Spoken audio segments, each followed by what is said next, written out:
In this video, I'll be showing you the process that I use to assemble surface mount boards by hand when I have a stencil.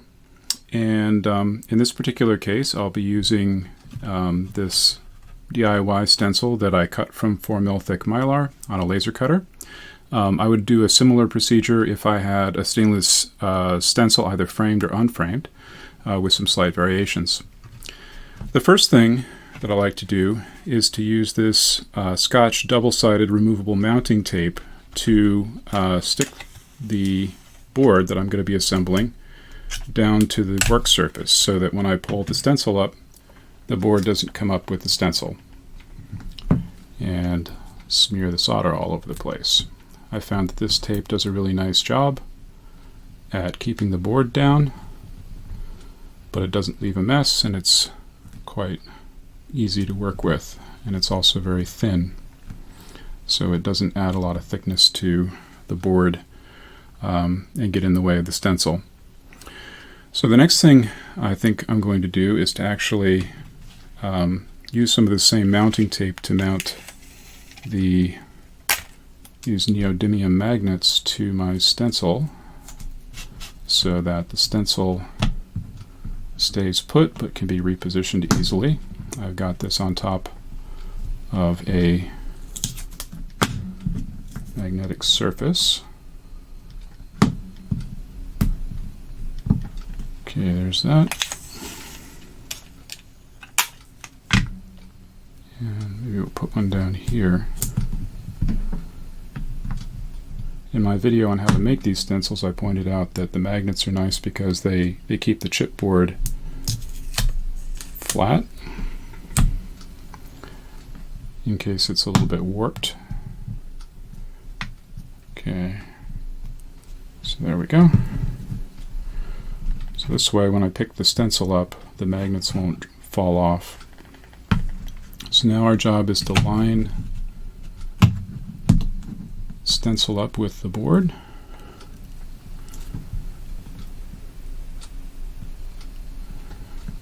And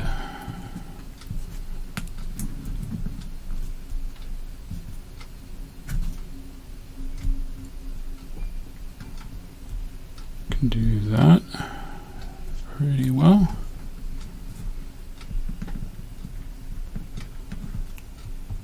That looks pretty reasonable. So now the next thing that we're going to do is to stir up the solder paste. This is especially helpful if the solder paste hasn't been used for a while. It spreads more evenly if it's been worked a bit. So you always want to stir that up. I'm using a lead-free solder paste. It's SAC 305, made by Chip Quick, and it is a class 4 solder paste. And it is thermally stable, which is one of the best things about it, which means you don't have to refrigerate it. You can store it at room temperature for I think up to a year after the manufacturing date. That's the latest thing I saw.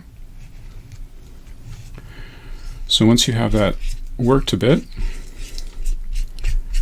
so it's kind of got a nice spreadable consistency,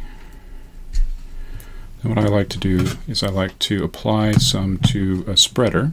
So this is a plastic spreader that might be used for like applying plastic body fill to doing some auto body work. I found that this is a very nice tool to use to spread solder paste. So I like to put a little bit of solder paste,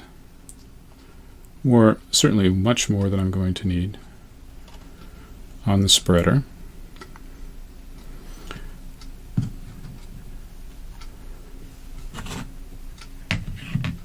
Generally don't like to waste the solder paste, so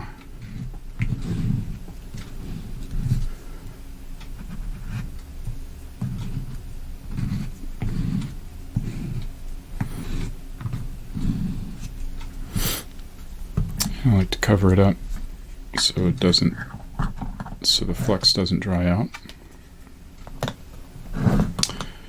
And then what I'm going to do is I'm going to basically make 2 passes, coming in at a shallow angle to spread the solder paste out over all the pads, like so. And I come in at an obtuse angle to scrape the excess off.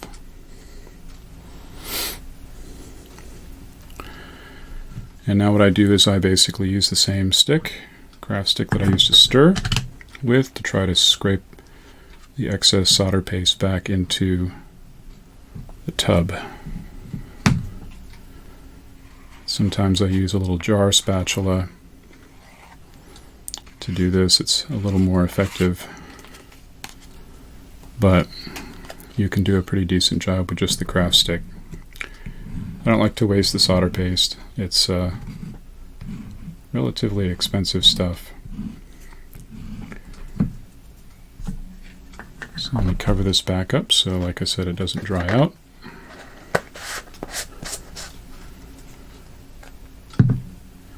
And I'll typically clean the spreader with a little isopropanol before too long. But to lift the stencil off here, you basically want to hold down one side and make a clean single lifting motion so you don't smear the solder paste. So we take that away, and we have here, see if I can get a little closer to see the board.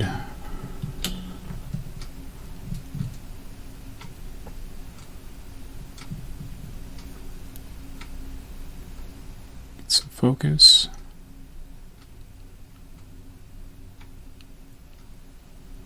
Okay, so we have what looks to be a reasonable print. Now what I'm going to do is very carefully take the board off the surface. For a board this small, it's actually, you have to be very careful because it's very easy to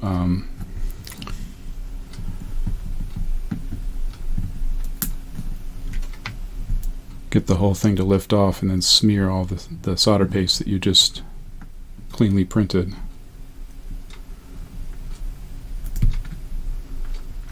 So I'm just going to take this piece of tape away and reposition the board back to where the microscope can see it.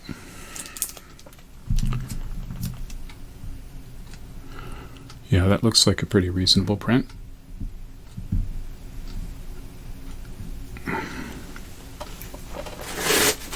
Just going to wipe this excess solder paste off the mat.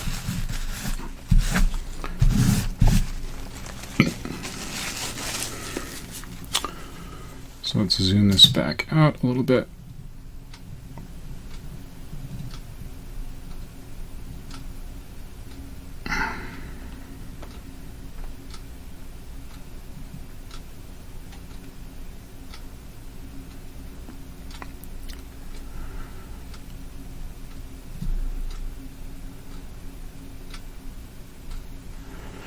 And get our part sheet. So I'm going to be using this interactive HTML bill of materials as my guide to where to place the parts. And I've got my part sheet here. And if you followed some of my other videos on surface mount assembly, I basically generated this part sheet from the interactive HTML bill of materials so that the components are in the same order here. So I can just go down the table here, and when you mouse over the various components in the table, they get highlighted, and you can click on this little checkbox here when you've placed a component, and it will sort of highlight the ones that have already been placed for you. It's a really nice little system for keeping track of everything. Okay, so I'm going to turn on my little vacuum pickup tool. And my first component is an 0805, which I'm going to use this green needle to pick up.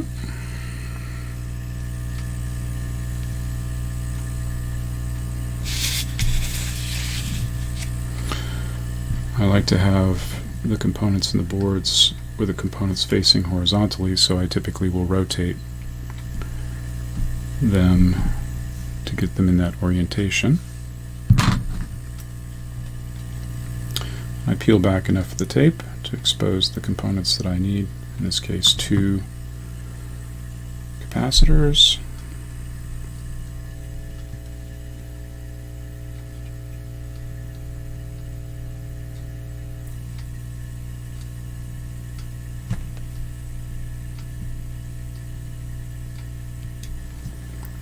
here's the first one.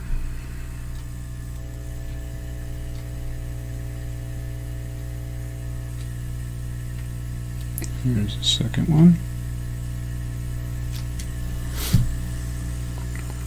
Now the next set of components are 0603s, and I tend to use the purple needle, which is a little bit smaller.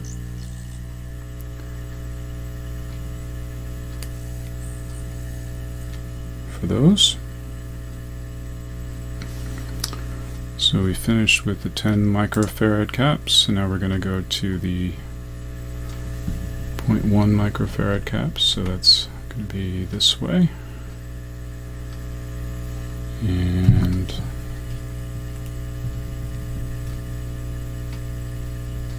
peel that down to there.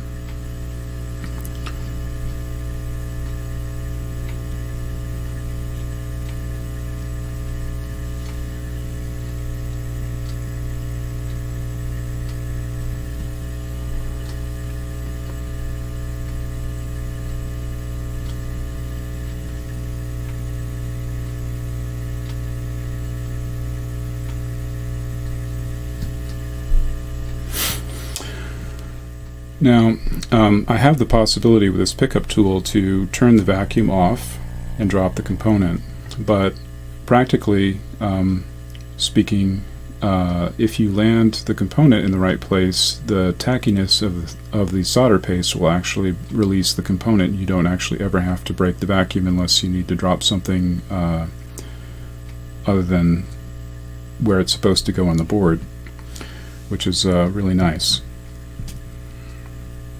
So now, let's see, we've placed those 2 capacitors. Now we move on to these 2 resistors.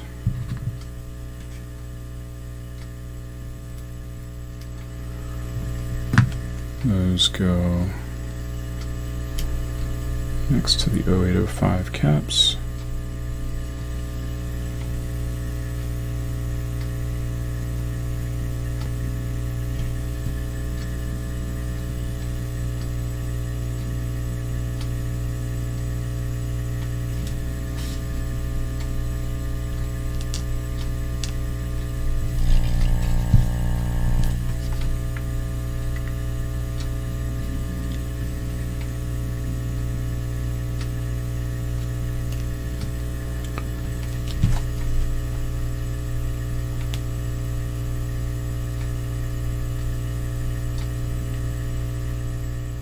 You do have to get them on the pads, and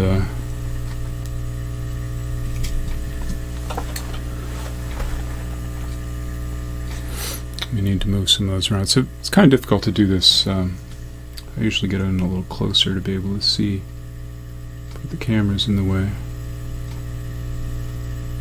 So this is not so easy as it is when you're not trying to film it. Okay, so that's those 2. I'll do these 2.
Looks a little better. Okay, now we're doing this one.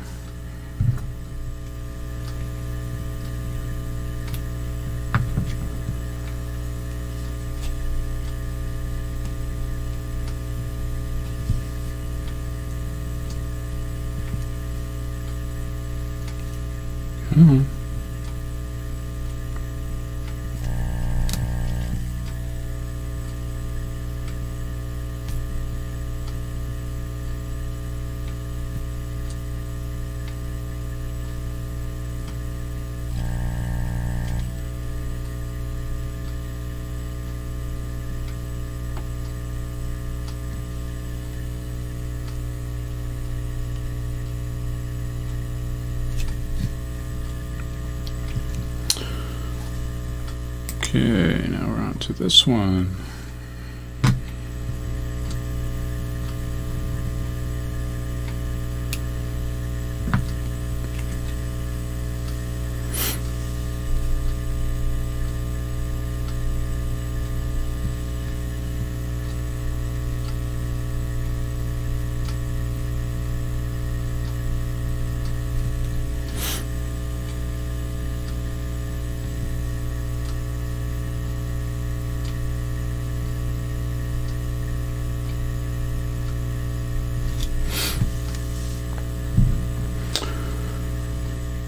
I think I'm going to place the LED with the purple needle. There are two green dots that indicate basically where the bar is, and that corresponds to this side, the right hand side, where the kind of flat on the sort of C shape or backwards C shape silk screen is.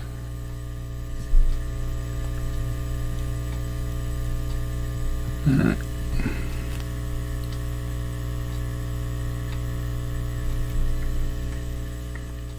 Okay. Now I want to orient the board this way for the ICs. And switch to the green needle.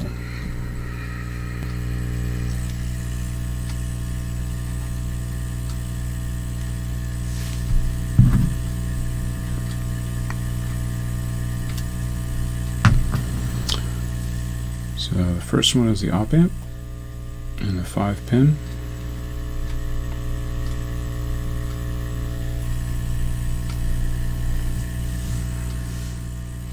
And the second one is the regulator. And 3-pin, SOT 23. Guess I should mark the things that I've done here just to be consistent. And this is the last component.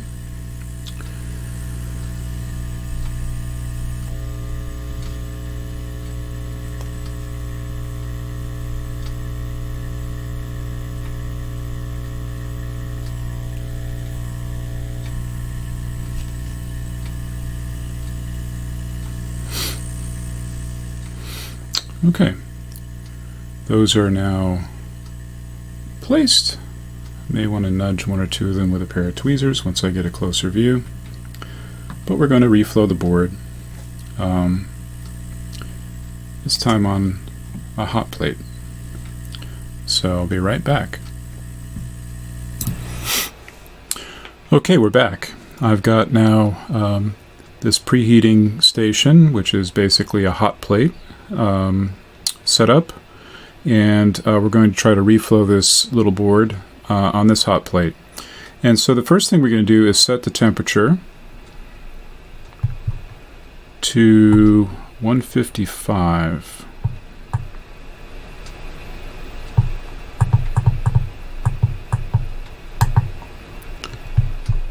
And once it gets up to 150, I'm going to start this 1 minute and 30-second timer, and that will serve as our preheat phase. And then we're going to bump the set point up to about 235, and when the temperature gets up to 217, we're going to start a 1 minute timer, and that will be the reflow phase. The board will probably reflow before that minute is up, in which case we may put the set point back down and let the board cool off below the melting point of the solder, which is about 217, 218 Celsius. And then we will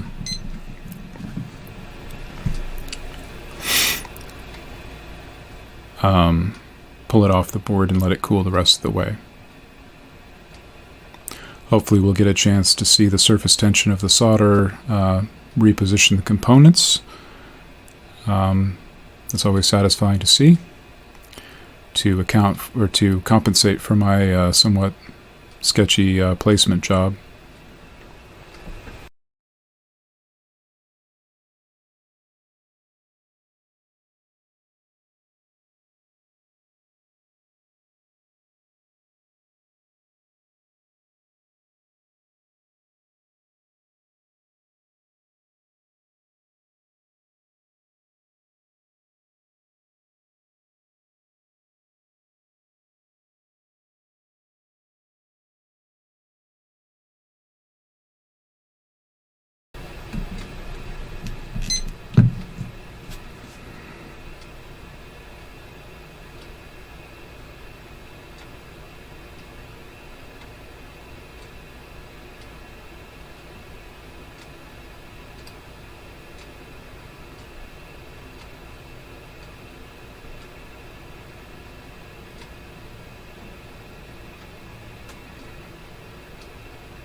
Alright, we'll call that good.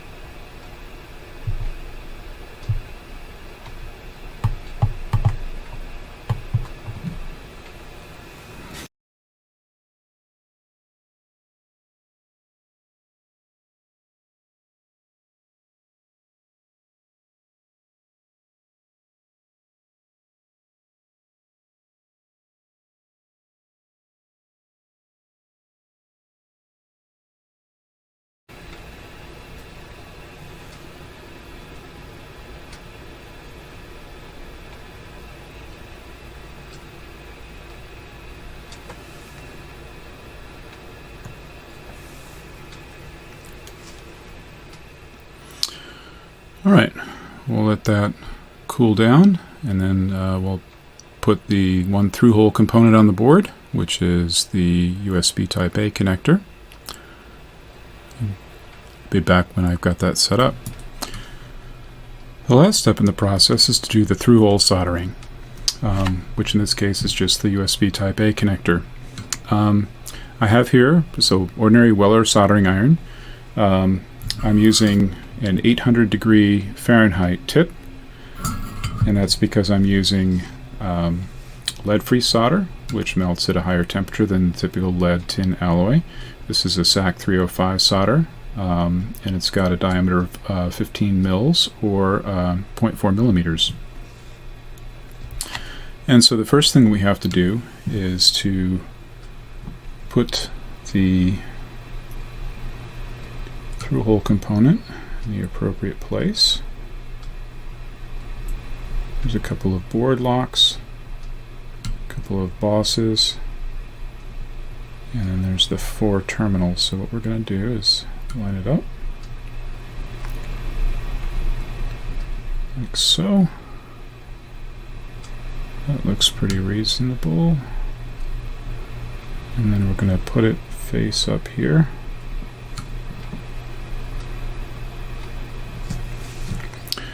And the key to through-hole soldering is to heat the work and not the solder. So we want to heat both the little copper pad and terminal and feed a little bit of wire in there from the side.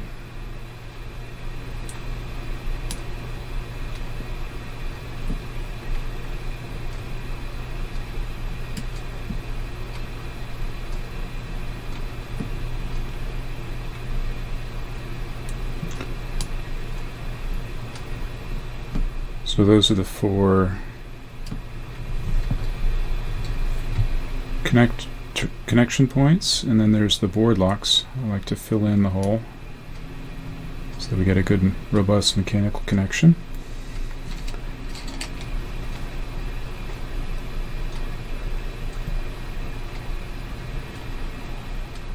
I'm soldering this on a little silicone heat-resistant mat so I don't melt my cutting board. That's it. So this is no clean flux, which I do typically clean the residue off anyway with a little isopropanol once it's cooled off. There we have our assembled board. Now all that remains is to plug it in and see if it actually works.